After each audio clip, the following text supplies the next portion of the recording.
Times news channel देख रहे आप सभी दर्शकों का बहुत बहुत स्वागत है। मैं हूं रमनदीप कौर। इस वक्त की बड़ी खबर आ रही है प्रयागराज से। क्या है पूरा मामला, देखने के लिए बने रहिए हमारे साथ। जल जीवन मिशन योजना के घोटाले के विरोध में आम आदमी पार्टी ने निकाली मटका फोड़ यात्रा। जल जीवन मिशन योजना पाइपलाइन में हुए घोटाले को लेकर जिला अध्यक्ष अल्ताफ अहमद के नेतृत्व में मटका यात्रा निकाली गई।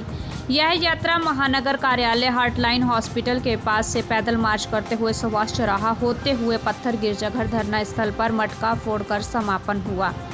डॉक्टर अल्ताफ ने कहा कि जल जीवन मिशन योजना घर घर योजना में उत्तर प्रदेश के मंत्री ने एक बदनाम रश्मि मैकिन कंपनी से मिली भगत कर हजारों करोड़ का घोटाला किया है। आम आदमी पार्टी जनता के पैसों की लूट का विरोध करती है। इसके लिए राज्यसभा सांसद एवं उत्तर प्रदेश प्रभारी संजय सिंह के आह्वान पर प्रयागराज के कार्यकर्ता मटका फोड़कर विरोध प्रदर्शन कर रहे हैं। मटका फोड़कर हम लोग सीबीआई जांच की मांग करते हैं। आइए सुनाते हैं डॉक्टर अल्ताफ अहमद ने क्या बताया। योगी जी के लाडले मंत्री महेंद्र सिंह जी जो कि जल जीवन मिशन के मंत्री हैं, उसमें 1,20,000 करोड़ रुपए का बजट का आवंटन किया गया था, जिसमें हजारों करोड़ रुपए के घोटाले का खुलासा राज्यसभा सांसद संजय सिंह जी ने किया। लेकिन बार बार हम लोग जो ये घोटाले का खुलासा कर रहे हैं, उसके बाद भी योगी जी की तानाशाह सरकार उसके ऊपर कोई जांच नहीं करवाती। आज हम लोग पूरे उत्तर प्रदेश में मटका फोड़ करके अपना विरोध दर्ज करवा रहे हैं। माननीय राज्यपाल महोदया जी को हम लोग ज्ञापन भी देंगे ताकि इसकी सीबीआई जांच हो सके और जनता के पैसे का पता चल सके, दूध का दूध और पानी का पानी हो सके कि कितना घोटाला महेंद्र सिंह जी ने किया है। उनकी जांच होनी चाहिए और जल्द से जल्द उनके ऊपर अगर आरोप सिद्ध होता है तो उनको जेल भेजना चाहिए योगी सरकार को।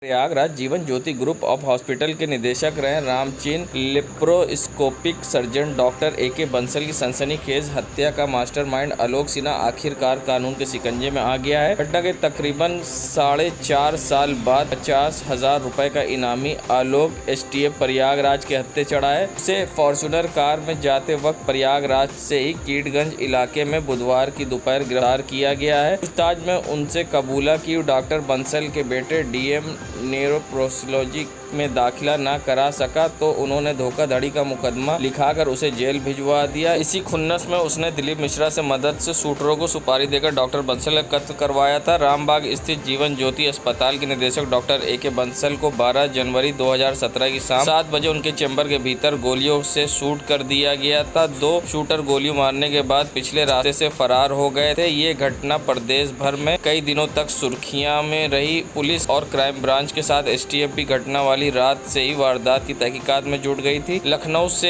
एसपी, एसटीएफ और एसएसपी ने आकर यहां कैंप कर कई दिनों तक छानबीन की। पुलिस और एसटीएफ की टीमों ने डॉक्टर के तमाम विवादों को खंगाला। जमीन से लेकर आपसी खुन्नस तक के मामलों खूब माथापच्ची की, लेकिन कोई नतीजा नहीं निकल सका। हालांकि घटना के बाद एसटीएफ के सामने एडमिशन माफिया आलोक सिन्हा का नाम आया था, लेकिन वे दिल्ली से लेकर पटना तक कई बार छापेमारी के बावजूद पकड़ में नहीं आ सका था। इस तरह से डॉक्टर बंसल 4 साल से ज्यादा वक्त रहस्यमय साय में बना रहा। डॉक्टर की पत्नी डॉक्टर वंदना बंसल ने घटना की सीबीआई जांच करने की मांग की थी, जिसकी प्रक्रिया भी शुरू थी। लग रहा था कि यह हत्याकांड राज ही रह जाएगा। तभी इसी साल 5 अप्रैल को एसटीएफ की प्रयागराज यूनिट प्रतापगढ़ के मधानता इलाके से अपराधी शुएब को गिरफ्तार का दावा किया कि डॉक्टर को शूट करने में वे शामिल था, जबकि दूसरे शूटर को पैसे के लिए हुए झड़प की वजह से मार दिया गया। उसने ही आलोक सिन्हा, दिलीप मिश्रा और अख्तर कटरा का नाम एसटीएफ को बताया। तब से एसटीएफ आलोक की तलाश में जोर शोर से जुटी थी, जिसकी गिरफ्तारी पर 50,000 रुपए का इनाम भी रखा था। एसटीएफ के डिप्टी एसपी नवेंदु ने के अनुसार इंस्पेक्टर केसी राय की टीम उप निरीक्षक वेद प्रकाश पांडे और अनिल सिंह समेत अन्य जवानों के साथ शहर में निकले थे। तभी खबर मिली कि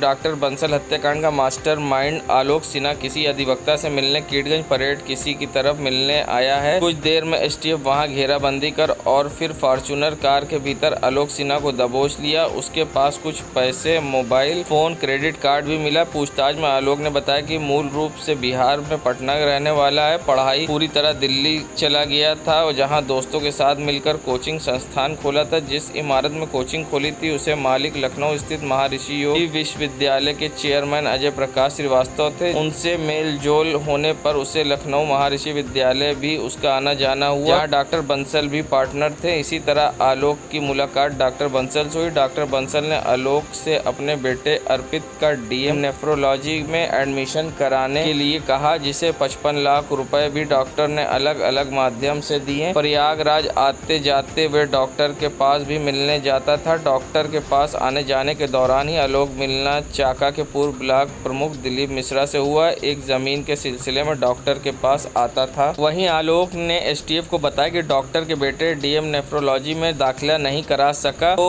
वे पैसे मांगने लगे और फिर उसके खिलाफ सिविल लाइन्स थाने में एफआईआर करा दी। पुलिस ने आलोक को गिरफ्तार कर नैनी जेल भेज दिया। तब से जेल की बैरिक नंबर 5 में ही दिलीप मिश्रा, अख्तर कटरा, गुलाम रसूल जैसे कई अपराधी बंद थे। उन सबको आलोक का मेलजोल हो गया। दिलीप ने उसके बेहतर रहने खाने का इंतजाम जेल में करा दिया। घर से टिफिन मंगाकर आलोक को भी साथ खिलाता था। दिलीप ने अपने गांव के 2 लोगों को आलोक के जमानत की भी व्यवस्था करा दी। आलोक की पत्नी प्रयागराज आने पर दिलीप मिश्रा के लवायन कला स्थित घर में ही ठहरती थी। जेल में ही एक रोज आलोक ने कहा कि डॉक्टर बंसल को मार जेल भेजने का बदला लेना चाहता है। इस पर दिलीप ने कहा वह डॉक्टर को मारना चाहता है क्योंकि डॉक्टर उसके गांव के 3.5 बीघा जमीन खरीद ली है, लेकिन उस पर कब्जा उसने कर रखा है। वे जमीन डॉक्टर को नहीं देना चाहता है। इस तरह से डॉक्टर बंसल के कत्ल की साजिश रचते हुए दिलीप मिश्रा ने अपराधी अख्तर कटरा से बात की। अख्तर ने प्रतापगढ़ के शूटरों का इंतजाम किया। आलोक ने 70 लाख रुपए सुपारी की रकम दी। इसके बाद 12 जनवरी 2017 की शाम डॉक्टर को गोलियों से उड़ा दिया गया। एसटीएफ ने बद के अनुसार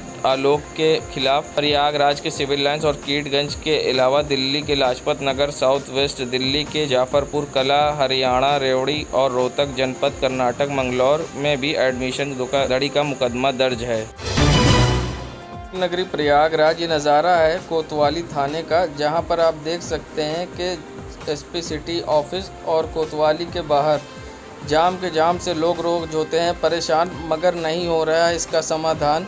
आपको बता दें, चौक बजाजा पट्टी लोकनाथ से नकाश कोने की ओर जाने वाले रास्ते और रानी मंडी की ओर मुड़ने से पहले यहाँ पर डेली जाम लगता है, जिसकी आज तक कोई समाधान नहीं हुआ है। पुलिस ने बैरिकेटिंग भी की है, जिसके बावजूद लोग गलत दिशा में न गाड़ी मोड़ें, उसके बावजूद भी यहाँ जाम लगता है, जिसको लेकर आज तक समस्या का समाधान नहीं हो पाया है और रोज़ जाम के जाम से यहाँ लोग होते हैं परेशान। आप देख सकते हैं किस तरह से लंबी कतारें लगी हैं और जाम लगा हुआ है, और ख़ास तौर से नकाश कोने से चौक की ओर जाने वाली साइड ज़्यादा लंबा जाम लगा है, जिससे रोज़ यात्रियों को होती है समस्या। संगम नगरी प्रयागराज में लगातार हो रही लापरवाही, अब लोगों के मास्क न पालन और साथ ही 2 गज की दूरी न मास्क है ज़रूरी, अब शायद लोगों के लिए यही ज़रूरी है। और साथ ही आप देख सकते हैं किस तरह से लोग खुले में खा रहे हैं, पी रहे हैं। अब कोरोना का भय भी लोगों के दिल से निकल चुका है। वहीं जब जिला अस्पताल के डॉक्टर राकेश पासवान से इसके बारे में बात की गई तो उनका जो जवाब था वो चौंकाने वाला था। आइए सुनाते हैं क्या कहा जिला अस्पताल के डॉक्टर राकेश पासवान ने। कोविड की दूसरी लहर के बाद काफ़ी समय अभी गुजर गया है और अब कोविड का जो प्रकोप है वो काफ़ी कम होता दिख रहा है, इसलिए जनता काफ़ी लापरवाह हो गई है और मास्क और सरकार के द्वारा निर्देशित किए गए दूसरे प्रोटोकॉल्स का पालन कड़ाई से नहीं किया जा रहा है। इसका बहुत बुरा प्रभाव है, प्रभाव पड़ सकता है भविष्य में, क्योंकि यदि अगर कोविड प्रोटोकॉल का अच्छे से पालन नहीं किया जाएगा तो आगे चल करके तीसरी लहर के नियंत्रण के दिशा में ये एक कदम होगा और हम फिर तीसरी लहर को रोकने के लिए जो सरकार का प्रयास है और जनता का प्रयास है उसमें विफल हो जाएंगे। श्रद्धांजलि सभा का बहिष्कार, प्रदेश सरकार के अल्पसंख्यक मंत्री नंद गोपाल गुप्ता नंदी ने अलीगढ़ मुस्लिम विद्यालय प्रकरण पर दिया बयान। मंत्री नंदी ने कहा कि अभी अभी अलीगढ़ मुस्लिम विश्वविद्यालय प्रकरण संज्ञान में आया है। स्वर्गीय कल्याण सिंह जी उत्तर प्रदेश के लोकप्रिय मुख्यमंत्री एवं राजस्थान के राज्यपाल थे। मंत्री नंदी ने कहा कि उनकी श्रद्धांजलि सभा का बहिष्कार लोकतांत्रिक व संवैधानिक मूल्यों का अपमान है। इस तरह के दुस्साहस करने वाले असामाजिक तत्व विद्यार्थी नहीं हो सकते। अलीगढ़ विद्यालय को ऐसे लोगों की चिन्हित करके कठोरतम कार्रवाई सुनिश्चित करनी चाहिए। अलीगढ़ मुस्लिम विश्वविद्यालय की जो घटना है, प्रकरण है, मेरे संज्ञान में आया है। मैं यही कहना चाहता हूँ, स्वर्गीय श्री कल्याण सिंह जी उत्तर प्रदेश के बहुत ही लोकप्रिय मुख्यमंत्री थे, राजस्थान के राज्यपाल थे और हिंदुस्तान में सभी राजनीतिक दल और तमाम लोगों ने उन्हें श्रद्धांजलि दिया।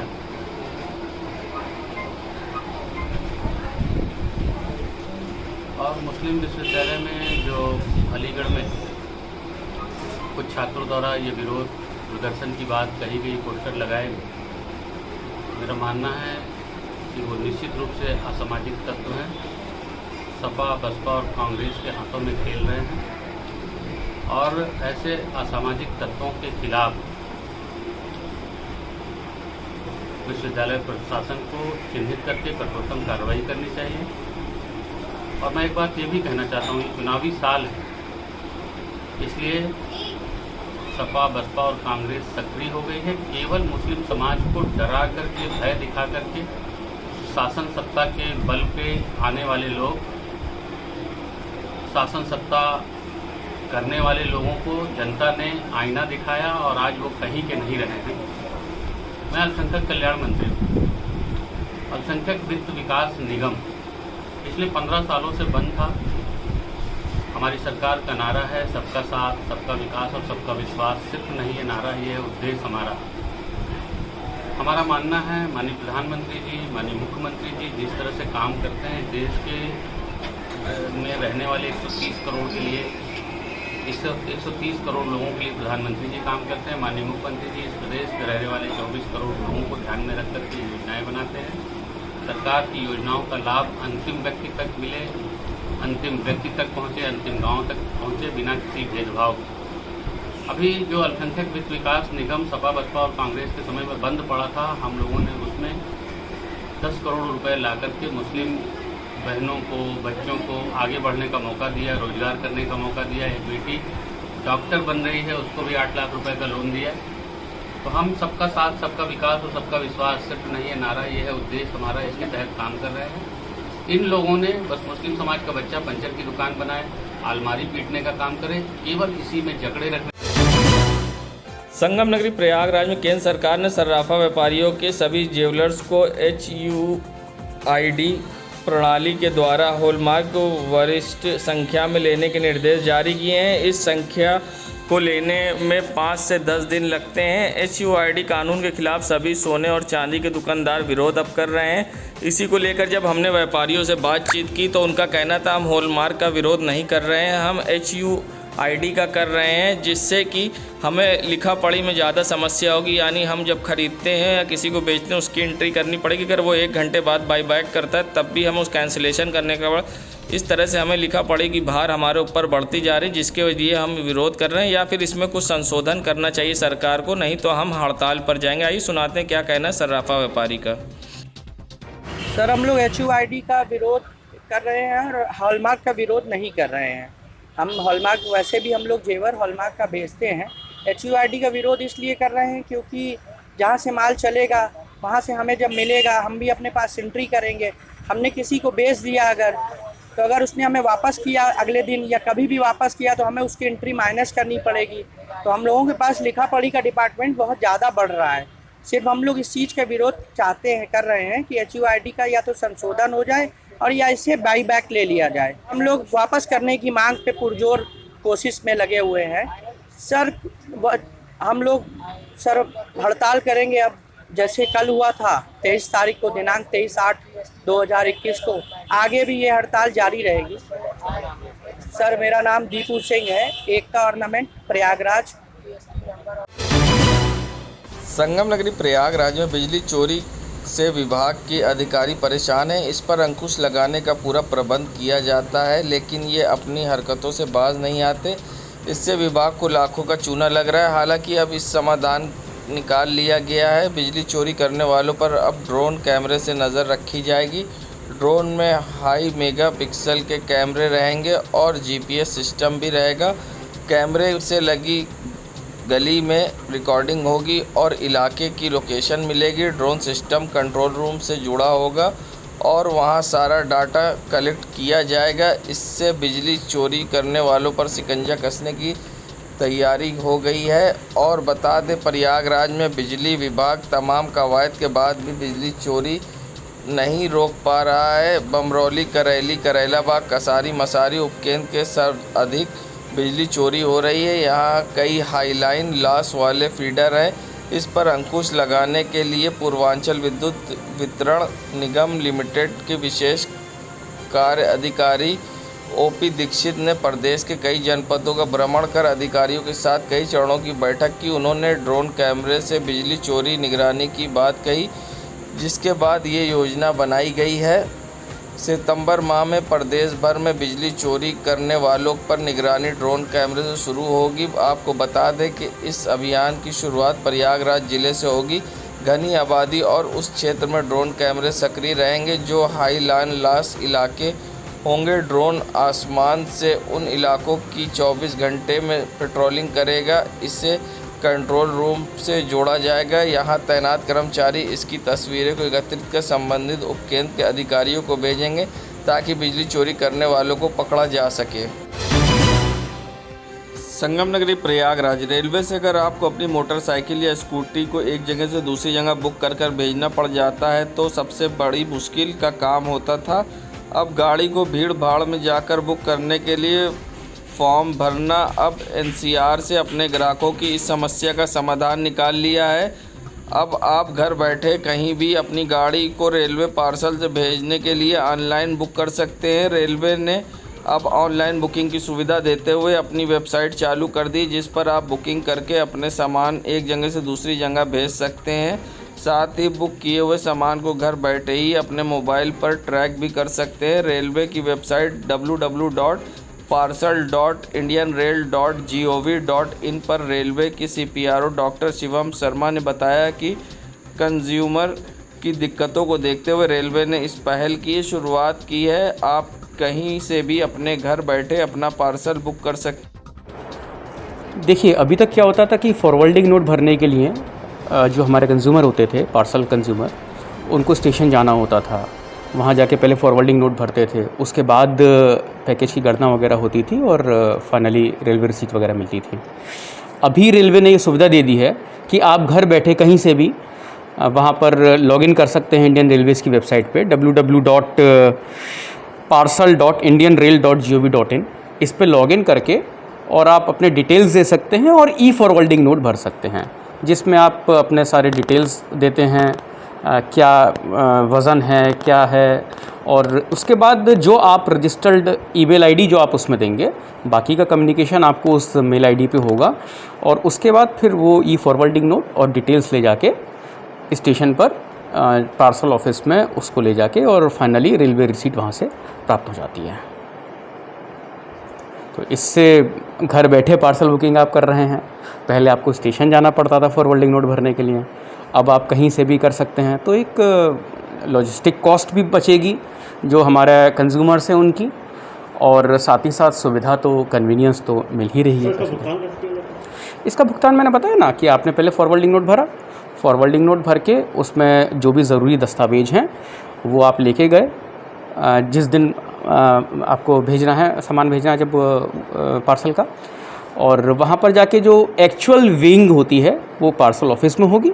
और वहीं पर जिस समय आपने फॉरवर्डिंग नोट भरा उस समय आपको अनुमानित भाड़ा वहीं दर्शा दिया जाता है। तो अनुमानित भाड़ा वहाँ दर्शा दिया जाता है, एक्चुअल वेट जो होगा वो पार्सल ऑफिस में होगा और उसके हिसाब से फाइनली वहाँ पर पेमेंट हो जाएगा। संगम नगरी प्रयागराज के ये साउथ मलाका क्षेत्र का नज़ारा है, जहां आप देख सकते हैं साउथ मलाका के ये पार्क का नज़ारा है जो सुंदरम टावर के बगल में है। जहां पर आप देख सकते हैं किस तरह से पार्कों में आवारा पशु टहल रहे हैं। अब यहाँ इंसानों की जगह आवारा पशु आते हैं, क्योंकि यहाँ पर बड़ी बड़ी घासें हैं और ना ही यहाँ पर एक्सरसाइज के कोई उपकरण लगाए गए हैं, जैसे कि हर पार्कों में नगर निगम के द्वारा लगाए गए हैं। मगर गंदगी के अंबार इस पार्क में आपको देखने को मिलेंगे। ये आप देख सकते हैं पार्क का नज़ारा, जहाँ पर टूटे पाइप पुराने सीवर लाइन के और आवारा पशु और बड़े बड़े पेड़ और जंकाड़ हैं, जहां अब आने से लोग कतराते हैं। नहीं, जबकि ये पॉश इलाका है जहां सरकार गौवंश पर लाखों रुपए खर्च कर रही है, मगर उसके बाद भी इस पार्क में आपको गौवंश दिखेंगे। और आपको बता दें यहाँ पर अब ये लोग कम आते हैं, जबकि ये पार्क लोगों यहाँ अक्सर एक्सरसाइज करते थे और यहाँ लोगों का सुबह शाम आना होता था और बच्चे भी खेलते थे। यहाँ एक पुराना झूला है बस, जो कि पार्क को दर्शाने के लिए। साउथ इलाका पार्क एरिया और यहाँ पार्क में आदमी जानवर भी रहते हैं, इसलिए यहाँ की व्यवस्था है नहीं और ज़्यादातर यहाँ जानवर रहते हैं, आदमी बहुत कम रहते हैं। क्या जी गंदगी तो यहाँ पूरी गंदगी है, क्योंकि जानवर है तो वहाँ गंदगी रहती है। क्या नाम है आपका भैया? हमारा नीलेश कुमार। देश दुनिया की खबरों के लिए world media times news channel को सब्सक्राइब करें।